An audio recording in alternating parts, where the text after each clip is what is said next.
नमस्कार, मैं प्रवीण अलावत हूं। आप सबकी खबर टीवी देख रहे हैं। गठबंधन टूटने के बाद आज हरियाणा के पूर्व मुख्यमंत्री दुष्यंत सिंह चौटाला ने झज्जर का दौरा किया। उसके बाद मीडिया बातचीत में कई सियासी बातें हैं जो दुष्यंत सिंह चौटाला ने कही, और ख़ास तौर से ये लाजमी था, ये जाहिर तौर पर दीपेंद्र सिंह हुड्डा को लेकर थोड़ा सा आक्रामक वो दिखे। और दीपेंद्र हुड्डा को लेकर आज उन्होंने कहा कि दीपेंद्र सिंह हुड्डा को मेरे नाम की घबराहट है और वो रोहतक लोकसभा का चुनावी मैदान शायद इसलिए छोड़ने के लिए तैयार है। कुछ रोहतक लोकसभा की टिकट को लेकर भी पत्रकारों ने दुष्यंत चौटाला से सवाल किए थे और दुष्यंत चौटाला से ये भी पूछा कि आज आप किसी कार्यकर्ता को भेंट चढ़ाना चाहते हैं जेजेपी पार्टी की टिकट देके, इससे अच्छा तो आप जब बीजेपी आपको गठबंधन में टिकट दे रही थी तब आपने वो टिकट वो मंजूर नहीं की। और ये सवाल भी किया गया कि ओम प्रकाश चौटाला को लेकर या पारिवारिक माहौल को लेकर आप लोग आजकल सॉफ्ट हैं। तो दुष्यंत चौटाला ने ये कहा कि हमारे इस तरह के मनमुटाव है वो कभी रहे ही नहीं रहे। इसके अलावा दुष्यंत ने ये भी कहा कि पिछली बार 7 लाख से कुछ कम वोटें थी जो हमने लोकसभा चुनाव में हासिल की, और हमारा मकसद है अपनी परफॉर्मेंस को दोहराना। जिसके बूते पर हमने 10 सीटें ली थी, तो लोकसभा में किस तरह का परफॉर्मेंस रहेगा। तो उनकी बातों से ये लगा कि कहीं ना कहीं विधानसभा की तरफ ही उनका ध्यान रहने वाला है। तो तमाम बातों को लेकर वीरेंद्र राठी साहब से मैं चर्चा करूंगा। अब जबकि अरविंद शर्मा आ चुके हैं, तो दीपेंद्र सिंह हुड्डा का चुनाव फिलहाल वो कैसा चल रहा है, तमाम बातों को लेकर वो चर्चा होगी। राठी साहब, सबसे पहले आपका स्वागत करते हुए मैं आपसे जानना चाहता हूँ, बहुत धन्यवाद। गठबंधन टूटने के बाद पहला दुष्यंत सिंह चौटाला का झज्जर दौरा था। संजय कबलाना के घर पे वो आए और कई सियासी बयान उन्होंने दिए और ये कहा कि मेरे नाम की दीपेंद्र सिंह हुड्डा को घबराहट है और वो चुनावी मैदान वो तक छोड़ना चाहते हैं। इस तरह की जो बड़े दावा दुष्यंत चौटाला का प्रेस के सामने था, कितना दम दिखता है इस तरह के दावों में? देखो, राजनीतिक आदमी जो होता है वो अपने दल के बारे में, अपनी पार्टी के बारे में कमज़ोर बात तो वो करता ही नहीं। ये तो एक तरह से क्लियर सा हो चुका है कि आज की जो दुष्यंत चौटाला से पत्रकारों ने जो सवाल किए, जो उन्होंने जवाब दिए, वो कहीं हताश और निराशा भरे जवाब थे। उनके चेहरे पर थोड़ा सा वो बेचैनी भी साफ झलक रही थी, क्योंकि उससे पहले कि आप कोई इंटरव्यू दुष्यंत चौटाला जी के देखिए, युवा जोश है, नौजवान हैं, हमेशा मुस्कुराहट के साथ वो प्रश्नों का उत्तर देते थे। लेकिन आज गंभीर मुद्रा में थे। कहीं कहीं भनक उनको भी लगी हुई है कि पार्टी का जो ग्राफ है वो पार्लियामेंट के हिसाब से वोटर शायद पसंद नहीं कर पाएंगे। लेकिन मजबूरी है, राजनीतिक पार्टी अपने प्रत्याशी तो उठाएगी। लेकिन उन्होंने एक इशारा भी दिया कि कोई न कोई दल तो मेरे बारे में जरूर अवश्य कहेगा कि तो फलां के वोट काटने के लिए आगे, फलां के वोट काटने के लिए आगे। और जहाँ तक उन्होंने दीपेंद्र हुड्डा जी के बारे में कहा कि वो घबराए हुए हैं, हमारे से डरे हुए हैं, और उनसे वो क्या डरे हुए हैं? अगर घबराने की कोई बात होती तो घबरा तो आप गए जब आपने खुले रूप से कहा कि भारतीय जनता पार्टी में समझौते में रोहतक की सीट दे रही थी, और डॉक्टर अजय सिंह चौटाला ने भी ये बयान दिया कि अपनी हारी हुई सीट बीजेपी हमें दे रही थी। तो भय तो इनके मन में था, और उस भय को छुपा करके दूसरे के ऊपर टालने का एक प्रयास इनका था। ये भी कहा कि जब ये कहा कि आप पर तो ये आरोप लगेंगे कि आप दीपेंद्र सिंह हुड्डा को बस नुकसान मात्र वो करना चाहते हैं, तो आज उन्होंने कहा कि राजनीति में नफा नुकसान वो नहीं देखा जाता। पिछली बार प्रदीप देशवाल की हमारे 22,000 वोटें आई थी, हमें नफ़ा नुकसान से कोई फ़र्क वो नहीं पड़ता है, हम तो चुनाव लड़ेंगे। इन बातों को आखिरकार कैसे समझा जाए? समझने का सीधी ही बात है कि पब्लिक के अंदर एक जो रूमर चला हुआ है, जो बात फैली हुई है कि दुष्यंत चौटाला, आपने भी ये प्रश्न उनसे किया था कि आप अप्रत्यक्ष रूप से आज भाजपा का साथ आप दे रहे हैं, लेकिन खुले रूप से तो उन्होंने स्वीकार नहीं किया।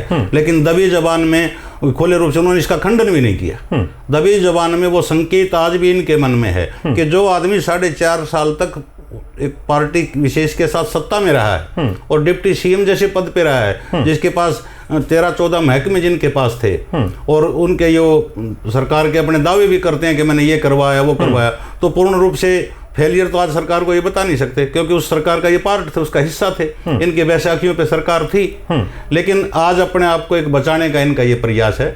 ऐसी कोई बात है नहीं कि भाजपा के प्रति सॉफ्ट कॉर्नर दुष्यंत चौटाला के दिल में आज भी है। अरविंद शर्मा को लेकर कुछ नहीं बोला, लगातार दीपेंद्र सिंह हुड्डा ना राजकुमार सैनी को लेकर के बोला, ना अरविंद शर्मा को लेकर के बोला।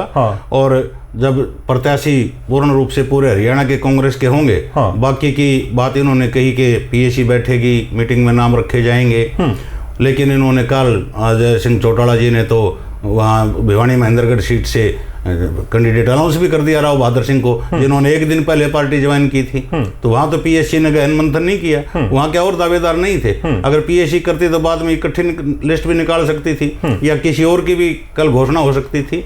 और जहां तक संजय कबलाना के घर आने का सवाल है, इसमें दो बातें। एक तो संजय कबलाना के घर में शादी का फंक्शन है, और दूसरी जो बातचीत कई दिनों से जनता के अंदर तैर रही है, मीडिया में भी, कि संजय कबलाना जेजेपी के संभावित प्रत्याशी हो सकते हैं। और इस चीज़ के ऊपर ये भी इनके मन में कहीं बात होगी कि संजय कहीं ऐसा तो नहीं टिकट से मना कर दें, क्योंकि संजय कबलाना के ऊपर भी हो सकता है कि वर्करों का दबाव चुनाव लड़ने का भी होगा पार्टी की तरफ से। कुछ ऐसे भी लोग होंगे जो ये कह रहे होंगे कि दीपेंद्र हुड्डा के सामने आप फाइट में मत आओ। लेकिन संजय कबलाना जी का जो परिवार है वो राजनीतिक रूप से आज से मजबूत नहीं है, वो पिछले 40-50 साल से मजबूत है। संजय कबलाना जी के पिताजी ओम प्रकाश चेयरमैन जी 2 बार चेयरमैन रहे, गांव के सरपंच रहे, पहले भी राजनीतिक बीजेपी की तरफ से टिकट का उनकी चर्चा भी चली, तो उनको मिली नहीं थी। 2009 में संजय कबलाना को बीजेपी की टिकट मिली, अच्छी सम्मानजनक वोटें 13,000 वोटें उन्होंने उस समय ली थी। और भाजपा के टॉप 10 उम्मीदवारों में वो रहे थे, जो पूरे हरियाणा के अंदर जिसकी 13,000 वोटें आई थी। बाद में किसी कारणवश वो इनेलो में चले गए, यहाँ परिवार की फूट का शिकार हो गए। और जब जेजेपी से जो उन्होंने चुनाव लड़ा उसमें बहुत ही अच्छी वोट 28,000 वोट उन्होंने ली। तो राजनीतिक आदमी अपना भविष्य तो कहीं न कहीं तलाशेगा। दूसरी बात, ओम प्रकाश चेयरमैन जी के जो रिश्ते थे वो भूपेंद्र हुड्डा जी का परिवार और इनका परिवार के बड़े अच्छे रिश्ते रहे हैं, जब ओम प्रकाश चेयरमैन जी के और भूपेंद्र हुड्डा जी के। तो कहीं न कहीं इस चीज को देख करके अगर संजय कबलाना चुनाव मैदान में आते हैं लोकसभा के लिए जेजेपी से, तो दीपेंद्र हुड्डा जी को मैं मानता हूं कि ये काफी नुकसान कर सकते हैं। लेकिन फिर संजय कबलाना को विधानसभा चुनाव में इसका खामियाजा नहीं भुगतना पड़ेगा? वो तो देखो, पॉजिटिव नेगेटिव दोनों बातें हैं। कुछ लोग जो दीपेंद्र हुड्डा के फैन हैं वो तो ये मान करके चलेंगे कि विधानसभा में संजय कबलाना को नुकसान होगा। मेरा अपना भी मत ये है कि नुकसान होगा। लेकिन राजनीति जब आदमी करता है, कोई तो उसको किसी प्रकार की श्योरिटी तो दिखे।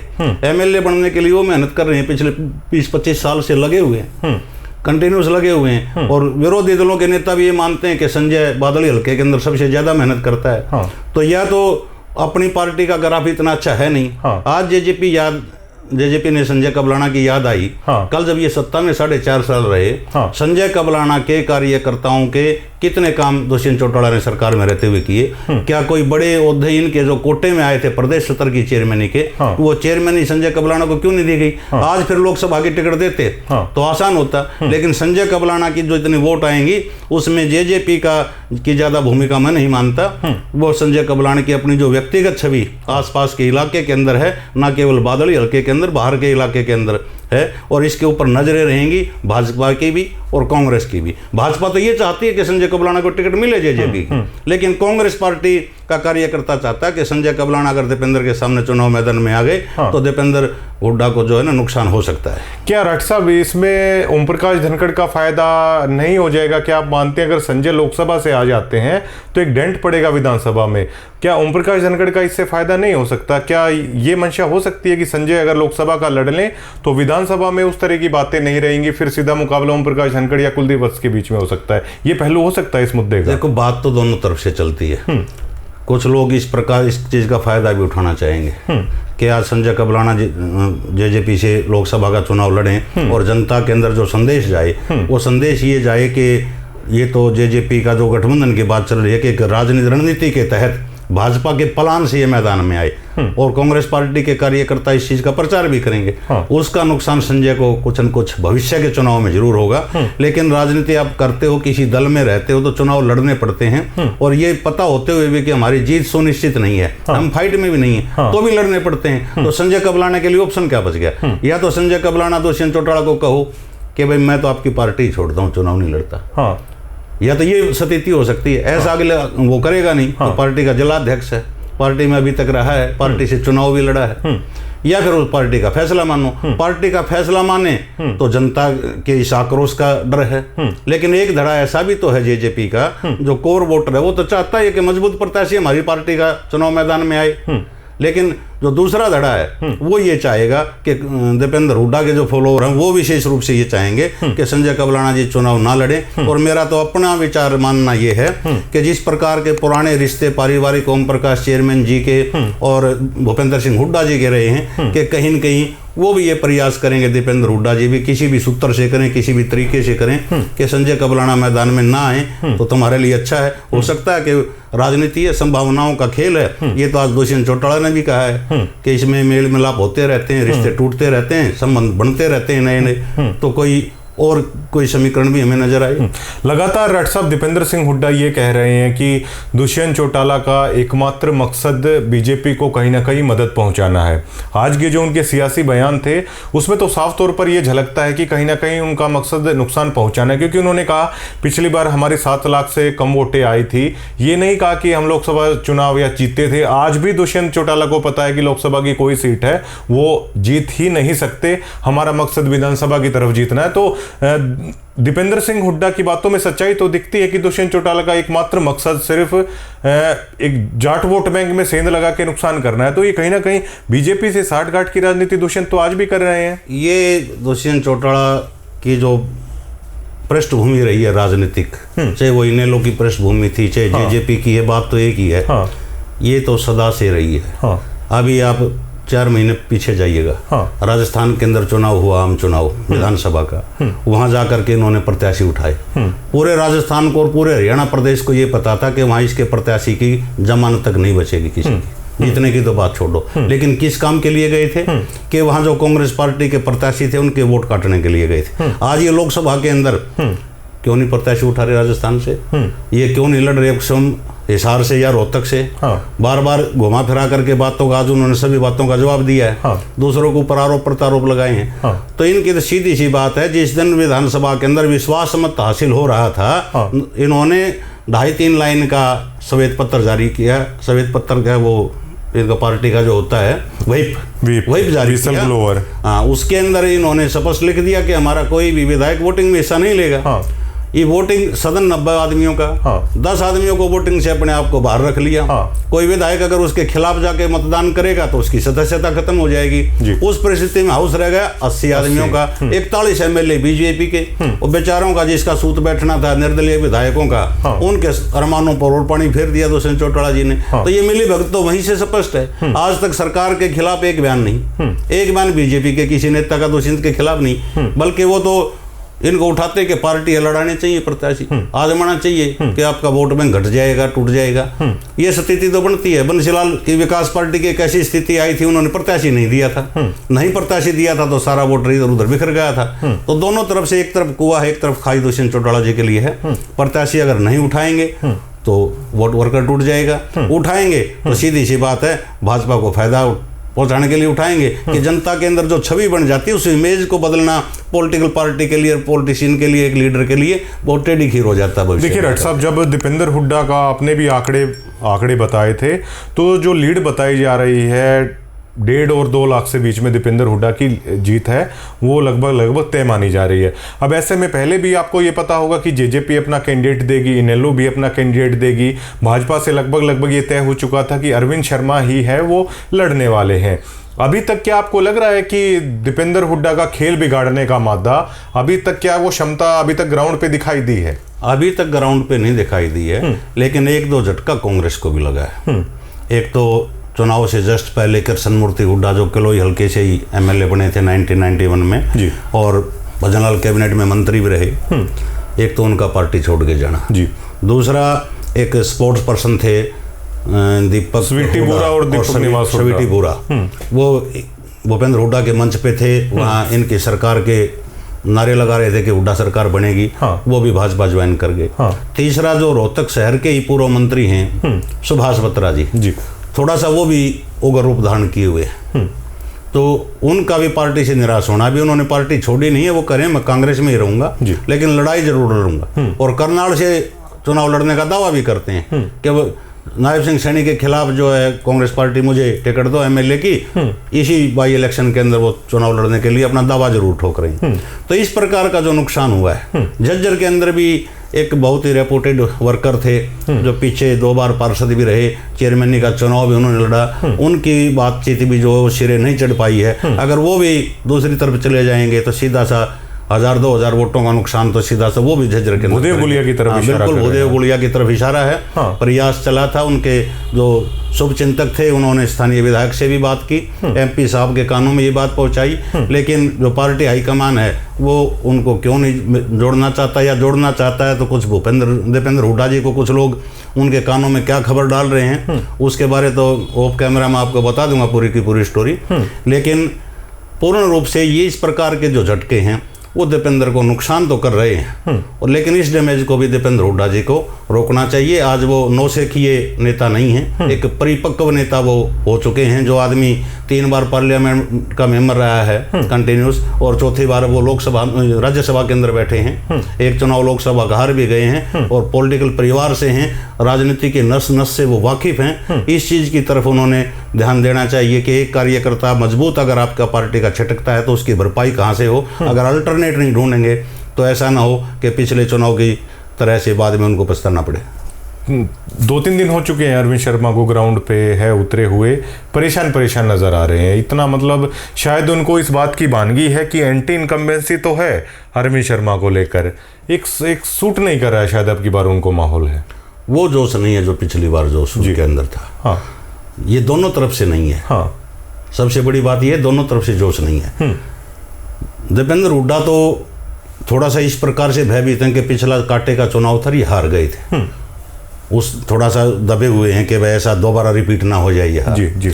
और अरविंद शर्मा जी इसलिए थोड़े से हिचकिचा रहे हैं कि जो पब्लिक से वो दूरी उनकी रही, बतौर सांसद जो जनता ने उम्मीद लगाई थी उतने काम शायद वो नहीं कर पाए। और पहले जब वो टिकट लेकर के आए थे जो बहुत ही बड़ा मान सम्मान उनका हुआ था, बड़े बड़े नेता भी चुनाव में आए थे, वो तो भविष्य में भी आएंगे, लेकिन पब्लिक के अंदर जो आवाज़ पिछले चुनाव में थी कि अरविंद शर्मा चुनाव जीत सकते हैं, अब की बार कम से कम वो आवाज़ इतनी बुलंदी से है नहीं उनके बीजेपी के कार्यकर्ताओं के अंदर। बस वो कहते हैं कि चुनाव कांटे का होगा। जब एक पार्टी ये कहने लग जाती है उसका वर्कर के चुनाव कांटे का होगा, तो इसका मतलब वो कहीं न कहीं चुनाव में पीछे है। काफ़ी मशक्कत करनी पड़ेगी अरविंद शर्मा जी को दोबारा चुनाव जीतने के लिए। इतना आसान चुनाव नहीं हुआ जितना पिछली बार का चुनाव था। अच्छा रट साहब, क्या अरविंद शर्मा हो या बीजेपी हो, देखो इतना तो आभास उनको है कि जो लीड जा रही है दीपेंद्र सिंह हुड्डा की जीत की 1.5 लाख से 2 लाख के बीच में है, तो प्रयास तो ये भी करेंगे, बाहर से नेता भी आएंगे, लगातार प्रचार करेंगे। कितना प्रभाव है डाल पाएगी भाजपा आपकी बात? देखो बड़ी पार्टी है, राष्ट्रीय पार्टी है, और एक मोदी की इमेज देश के अंदर जिस प्रकार से बनी है, राष्ट्रीय नेता जब आएंगे वो प्रभाव तो डालते हैं। उसमें कास्ट फैक्टर के हिसाब से भी नेता बुलाए जाते हैं जी। यूथ को प्रभावित करने के लिए कोई स्पोर्ट्स पर्सन भी बुलाया जाता है, कोई इंटरनेशनल खिलाड़ी भी आता है। सारे दाव पेच भाजपा आजमाएगी। लेकिन जो जीत का किनारा है, आज की स्थिति की परिस्थिति की हम बात करें तो आज दीपेंद्र हुड्डा कहीं न कहीं अरविंद शर्मा पे भारी हैं। ये आखिर तक लगातार अपनी बढ़त बढ़ा पाएंगे, रख पाएंगे, नहीं रख पाएंगे, और जो उनके कार्यकर्ताओं में जो निराशा है उसको वो कितना सेटिस्फाइड कर पाएंगे, संतुष्ट कर पाएंगे, अपने साथ जोड़ पाएंगे, तो उनके लिए अच्छी बात होगी। लेकिन बीजेपी पार्टी भी पूरा एड़ी चोटी का जोर अपना ये लगाएगी कि दोबारा से इस सीट को हम जीत करके लेके आए, लेकिन संभावनाएं काफी कम नजर आ रही। पिछली बार से इतना बदलाव तो है रट साहब, देखिए विधायकों की एंटी इनकम्बेंसी है कांग्रेस की सरेआम दिखाई देती है, लेकिन लोग मतलब ग्राउंड पे ये चाहते हैं कि दीपेंद्र हुड्डा मतलब आए हमारे पास, बातचीत करें। कम से कम पिछली बार से बेहद माहौल चेंज हुआ है, लोग चाहते हैं दीपेंद्र हुड्डा उनसे मिले, और वोट भी है लोग हैं उनको देना चाहते हैं। तो दीपेंद्र हुड्डा को कहीं ना कहीं ये मैनेजमेंट है ये करनी होगी, ज़्यादा से ज़्यादा लोगों तक पहुँचा जाए, इस तरह की चीज़ें हैं दीपेंद्र हुड्डा को करनी होंगी। वो इस प्रयास में लगे हुए हैं। हाँ। और इसमें सफल भी रहे। हाँ। जैसे वो कोई भी शहर अपना जो पार्लियामेंट कॉन्स्टिट्यूंसी का है, हाँ, हर शहर के अंदर वो डोर टू डोर अभियान चला रहे हैं व्यापारी वर्ग के अंदर, दुकानदारों के बीच में। हाँ। और दुकानदारी के हिसाब से हम देखें बाजारों में हर जाति का, हर शहर का जुड़ा हुआ आदमी जो है ना किसी रूप में वो बाजार में के अंदर बैठा है, वो मिलता है। हाँ। उसका उसको फायदा भी मिला है। हाँ। लेकिन जिस प्रकार की कैंपेन व्यक्तिगत रूप से दीपेंद्र हुड्डा जी ने अब की बार चलाई है, ये कभी पीछे के चुनाव में नहीं चलाई। कि बाजार को डोर टू डोर करना, चाहे आप महम में देखो, बहादुरगढ़ देखो, झज्जर देखो, रोहतक देखो, छोटे रेहड़ी पटरी वालों से मिलना, ऑटो में बैठ करके ऑटो वालों के साथ सफर करना, तो कहीं न कहीं केजरीवाल के साथ समझौता हुआ है। तो हो सकता है कि केजरीवाल वाले गुण जो हैं वो इन्होंने भी अपने ऊपर ढाल लिए, अपना लिए। तो इन चीजों का देखो प्रभाव तो पड़ता है, और ये चीज दीपेंद्र हुड्डा को प्लस में लेकर के चली हुई है। अच्छा रट साहब, क्या कांग्रेस के विधायक चाहते हैं दीपेंद्र हुड्डा जीते? कांग्रेस के विधायक तो चाहते हैं दीपेंद्र हुड्डा जीते। उनको एक चीज का पता है कि दीपेंद्र हुड्डा के चुनाव में अगर कहीं गड़बड़ रह गई, दीपेंद्र हुड्डा ही अगर रोहतक लोकसभा का चुनाव हार गए, फिर कांग्रेस के पल्ले कुछ नहीं है। फिर तो सीधा सा नारा एक हो जाएगा कि भाई दीपेंद्र हुड्डा को लोग अगर ये जीत जाते हैं तो एक सर्वमान्य नेता के रूप में आज की तारीख में भूपेंद्र हुड्डा जी प्रदेश के अंदर हैं और मुख्यमंत्री के प्रबल दावेदारों में हैं। और जब हमारा ये जो पार्टी का जो सिस्टम है उसमें कमांडर ही अगर ये हार जाएगा, सेनापति ही, तो सेना के हौसले जो वो पस्त हो जाते हैं। तो दीपेंद्र हुड्डा को एमएलए मन से चाहेंगे कि दीपेंद्र हुड्डा जी अगर एमपी बन गए तो एमएलए के चुनाव में तुम्हारे लिए आसानी से जीत उपलब्ध हो जाएगी। अगर ये चुनाव गड़बड़ में आ गया तो वो पिछली बार का रिपीट नहीं होगा कि एमपी दीपेंद्र सिंह हुड्डा जी हार गए, लेकिन एमएलए के चारों उन्होंने झज्जर के जितवा दिए। तो जनता के ऊपर इसका उल्टा असर पड़ेगा कि ये राजनीति एक तरह से ये हो जाएगी कि भूपेंद्र हुड्डा जी का, मुख्यमंत्री का जो दावा ये बार बार कर रहे हैं वो कमजोर साबित हो जाएगा और खोखला साबित हो जाएगा। जैसा पीछे के 2 फैसलों के बारे में भी हमने चर्चा की थी कि राजकुमार सैनी के फैसले में भूपेंद्र हुड्डा कह रहे हैं कि मेरा इसमें कोई भूमिका नहीं है, और दूसरी जो आम आदमी पार्टी को समझौते में इन्होंने कुरुक्षेत्र की जो सीट दी थी उसके अंदर भी वो पार्टी हाईकमान ने ही फैसला किया था, प्रदेश नेतृत्व से ज्यादा उसके ऊपर मंत्रणा की नहीं गई थी। तो एक तो वो संकेत है, अगर ये गड़बड़ और हो गई तो फिर खतरे की घंटी भूपेंद्र हुड्डा जी के लिए और स्थानीय विधायक के जो प्रत्याशी होंगे उनके लिए भी हो जाएगी। 7 तारीख को बेरी में भी एक रैली होने वाली है। क्या राठी साहब रैलियों का ज्यादा असर होगा या डोर टू डोर या गांव वाइज ज्यादा लोगों तक, चौपाल में ज्यादा लोगों तक या घर घर तक ज्यादा पहुंचा जाए, उसका ज्यादा प्रभाव? देखो, हर प्रकार की कैंपेन आपको चुनाव में देखने को मिलेगी। जब कांटे का चुनाव होता है, मुकाबले का चुनाव होता है, तो डोर टू डोर कैंपेन भी चलेगी, नुक्कड़ सभाएं भी होंगी, गाँव की चौपालों में भी होंगी, गलियों में भी होंगी, जातीय सम्मेलन भी पीछे कांग्रेस पार्टी ने की है, भाजपा भी करती रही है, और बड़ी रैलियों का भी दौर, अभी हल्का सतर की रैलियों का दौर चला हुआ है, और जन आक्रोश रैली के नाम से कभी महम में, कभी बेरी में, कभी बादड़ी में, झज्जर के अंदर हालांकि 2 बार रैली का समय तारीख निश्चित की गई, वो किसी कारणवश कांग्रेस पार्टी वो रैली नहीं कर पाई। तो एक बड़ी रैली का भी आयोजन कांग्रेस पार्टी करेगी। हो सकता है कि वो दीपेंद्र हुड्डा जी जब नॉमिनेशन करेंगे या तो उस समय पे होगी, या जब पोलिंग के करीब 1 सप्ताह बच जाएगा, या उस समय पे भी होगी। तो एक रैली कांग्रेस, बड़ी रैली भी पूरी पार्लियामेंट्री की करेगी। उससे पहले ये हल्का स्तर की रैलियों का दौर जारी है, और नुक्कड़ सभाएं मैं मानता हूं कि अप्रैल के महीने में 15 अप्रैल के बाद कहीं न कहीं जो है वो आरंभ हो जाएंगी। और अभी जो उनकी टीम है वो छोटी छोटी जो गली मोहल्लों की जनसभाएं होती हैं कि 20-30 आदमी से मिल करके इन भूपेंद्र हुड्डा जी के परिवार के सदस्य उन मीटिंगों को ले रहे हैं। जैसे उनके चाचा आपके बेरी के अंदर, और उनके जो चाचा के लड़के हैं बिल्लू हुड्डा जी, वो फिलहाल कलोई के अंदर हैं, और यही अभियान उनका अगला मिशन जो है वो महम हल्के का है। कहीं ना कहीं डॉक्टर साहब एक बात और है जो कांग्रेस और भाजपा में साफ तौर पर फर्क दिखाई देता है। भाजपा की जो सेकंड लेयर है, मान लीजिए पिछली बार जिनको टिकट मिली थी या जो अब टिकट के दावेदार हैं, भाजपा में उनको बेहद संभावना दिखती है कि भाजपा एक ऐसी पार्टी है जो जरूरी नहीं जो पिछली बार चुनाव लड़ा हो या जो सीटिंग हो उसकी टिकट काट के भी दूसरे लोगों को दी जा सकती है, आप अपनी विधानसभा से परफॉर्म करके दिखाइए। कांग्रेस कहीं ना कहीं इस मामले में पिछड़ती है कि जो कांग्रेसी विधायक हैं केवल उन्हीं को रिपीट है बार बार कर दिया जाता है। जो कांग्रेस के सेकंड लाइन जो नेता हैं, क्या उनको भी अंदर खाते इस तरह का जोश या भरोसा इस तरह का, क्या कांग्रेस दीपेंद्र सिंह हुड्डा दिलाने के उसमें क्या मानते हैं आप, खड़ा हैं इस तरह की बातों में? जब तक लोकसभा का चुनाव नहीं होगा तो हर पॉलिटिशियन जो सेकंड लाइन लीडरशिप को थपथपा के रखता है कि टिकट आपकी भी हो सकती है, मेहनत करके दिखाओ, आउटपुट दे करके दिखाओ, रिजल्ट दे करके दिखाओ। लेकिन दीपेंद्र हुड्डा से कोई कार्यकर्ता छूता थोड़ा है कि कौन कार्यकर्ता किस हल्के के अंदर कितनी मेहनत कर रहा है। लेकिन उनकी इस चीज़ में मैं कमजोरी मानता हूँ कि जो पुराने नेता जो हमारे यहाँ बैठे हैं वो पुराने नेता अपना दावा छोड़ नहीं रहे। घुमा फिरा के अपने ऊपर ही बात को लाकर छोड़ देते हैं। और दीपेंद्र हुड्डा की शराफत लगाओ या कमजोरी लगाओ, वो ज़्यादा इंटरफेयर इस मामले में नहीं कर पा रहे। भाजपा की जहाँ तक आप बात कर रहे थे, ये तो केंद्रीय मंत्री से तो सीधा एमएलए का चुनाव लड़ने के लिए भेज देते हैं, और जो एमएलए भी नहीं होता उसको मुख्यमंत्री बना देते हैं। तो ये चीज़ तो भाजपा में है कि यही इनका प्रचार का सबसे बड़ा प्रमुख मुद्दा भी रहने वाला है कि अंतिम पंक्ति में बैठे हुए व्यक्ति हम प्रदेश को उसका मुख्यमंत्री भी बना सकते हैं, मेंबर पार्लियामेंट भी बना सकते हैं, मंत्री भी बना सकते हैं। जैसे भजनलाल शर्मा जी राजस्थान के मुख्यमंत्री बने, मीटिंग में अकेले गए थे, किसी को संभावना नहीं थी, पीछे बैठे थे, नाम अलाउंस हो गया तो बाहर मुख्यमंत्री के रूप में वो निकले। तो ये चीज़ें तो कहीं न कहीं विश्वास भी पैदा करती हैं छोटे से छोटे कार्यकर्ता के अंदर। इन चीज़ों की जो कमी है वो कांग्रेस पार्टी में रही है।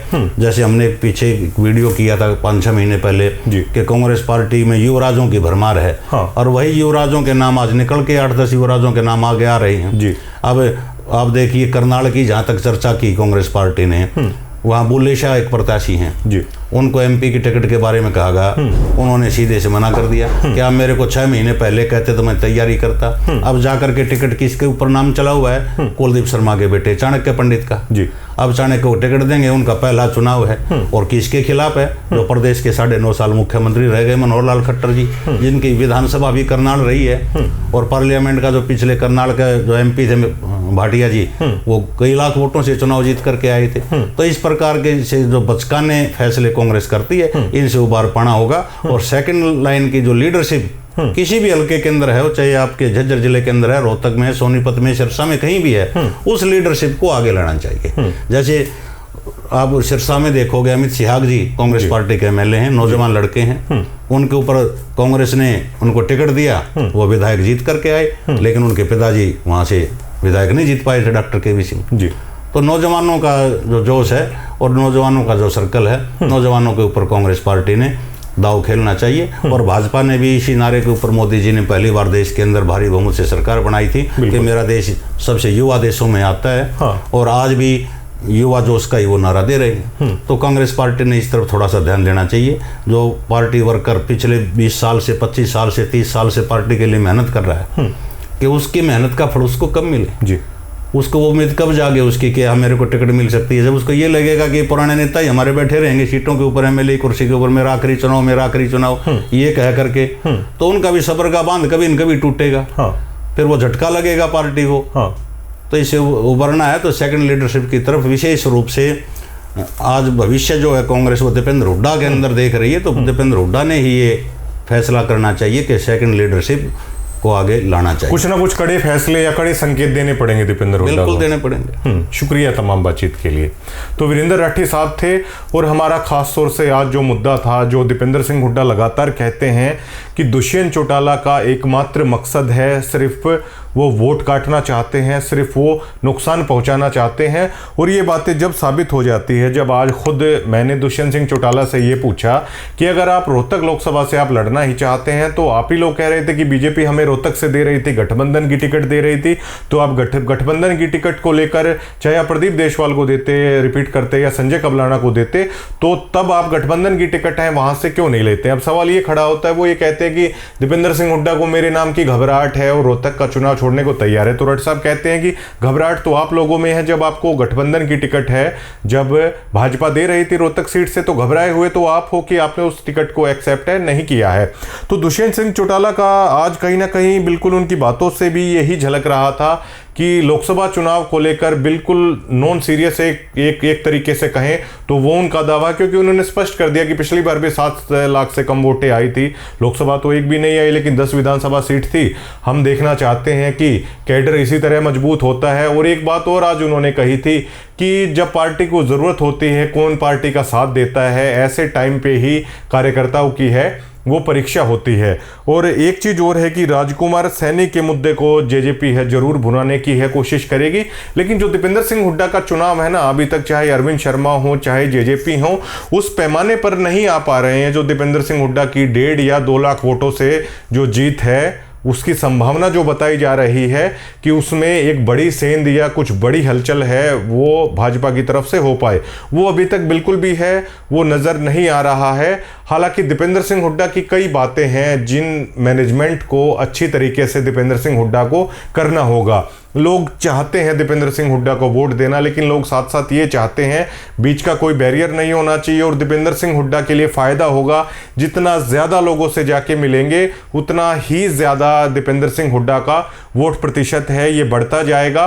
और ये चुनाव इस तरह का है कि दीपेंद्र सिंह हुड्डा को लगातार 2 महीने लगातार मेहनत है वो करते रहनी होगी। कोई ये ऐसा चुनाव नहीं है कि आप उसे 5 दिन के लिए 7 दिन के लिए है ढीला छोड़ दे। अगर ऐसा होता है तो ये कांग्रेस की सबसे बड़ी गलती है, होने वाली है। लेकिन फिलहाल अभी तक भाजपा या जजपा की कोई भी ऐसी स्थिति वो उत्पन्न नहीं कर पाई है कि दीपेंद्र सिंह हुड्डा को खासा नुकसान करने की स्थिति में वो नज़र हैं वो आ पाए। हालांकि दोनों पार्टी अलग अलग चीज़ें हैं वो करने की कोशिश कर रही हैं। जैसे अभी राठी साहब बता रहे थे कि जरूर संजय कबलाना से सियासी मुलाकात है वो हुई होगी। हालांकि राठी साहब का ये मानना है कि संजय कबलाना भी चाहते हैं, उनकी भी राजनीतिक महत्वाकांक्षा है, लेकिन साथ ही साथ वो कहते हैं कि संजय कबलाना के जो पिताजी थे चेयरमैन साहब, उनके भी चौधरी भूपेंद्र सिंह हुड्डा से अच्छे खासे संबंध रहे हैं। तो इसकी बजाय अगर दुष्यंत की बजाय अगर दीपेंद्र हुड्डा से बातचीत हो जाए तो वो दीपेंद्र सिंह हुड्डा के लिए और काफ़ी बेहतरीन रहने वाला है।